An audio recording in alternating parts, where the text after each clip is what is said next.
क्रोध रूपी चंडाल। एक पंडित जी महाराज क्रोध करने पर उपदेश दे रहे थे। क्रोध आदमी का सबसे बड़ा दुश्मन है। उससे आदमी की बुद्धि नष्ट हो जाती है। क्रोध से आदमी में बुद्धि नहीं रहती, वह पशु बन जाता है। लोग बड़ी श्रद्धा से उनका उपदेश सुन रहे थे। पंडित जी ने आगे कहा, क्रोध चंडाल होता है, उससे हमेशा बचकर रहो। भीड़ से अलग एक व्यक्ति बैठा था जिसे पंडित जी ने प्रायः सड़क पर झाड़ू लगाते देखा था। अपना उपदेश समाप्त करके जब पंडित जी जाने लगे तब वह व्यक्ति भी हाथ जोड़कर खड़ा हो गया। लोगों की भक्ति भावना से फूले हुए पंडित जी भीड़ के बीच में से आगे आ रहे थे। इतने में पीछे से भीड़ का रेला आया और वे गिरते गिरते बचे और धक्के में वे सफाई वाले से छू गए। फिर क्या था, उनका पारा चढ़ गया। वे बोले, दुष्ट, तू यहाँ कहाँ से आ मरा? मैं भोजन करने जा रहा था, तूने मुझे छूकर गंदा कर दिया। अब मुझे फिर से स्नान करना पड़ेगा।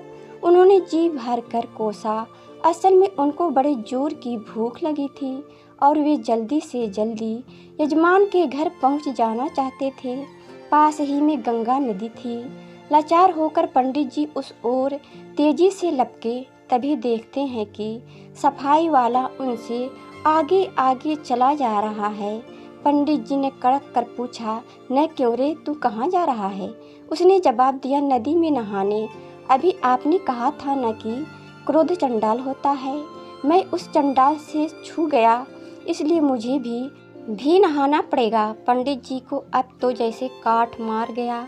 वे आगे एक भी शब्द न कह सके और उस व्यक्ति का मुंह ताकते रह गए।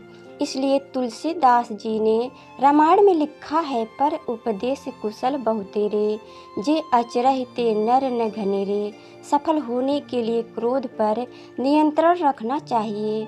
कभी कभी यह बहुत कठिन हो जाता है, पर इसका दूरगामी परिणाम अच्छा होता है। यह एक प्रकार की साधना है। कोई आपकी आलोचना करे तो क्रोधित न हो, इसी प्रकार कोई प्रशंसा करे तो खुश भी नहीं होना चाहिए। दोनों स्थितियों में सहज भाव का प्रदर्शन करना चाहिए, समदृष्टि रखनी चाहिए। जिंदगी बेहद खूबसूरत है, ये और भी हसीन हो सकती है यदि हम औरों की गलतियों को भूलना और उनके द्वारा माफ़ी मांगे बिना माफ़ करना सीख लें। हमने कौन सा इस दुनिया में बार बार आना है? फिर किस बात की अकड़, किस बात का गुस्सा?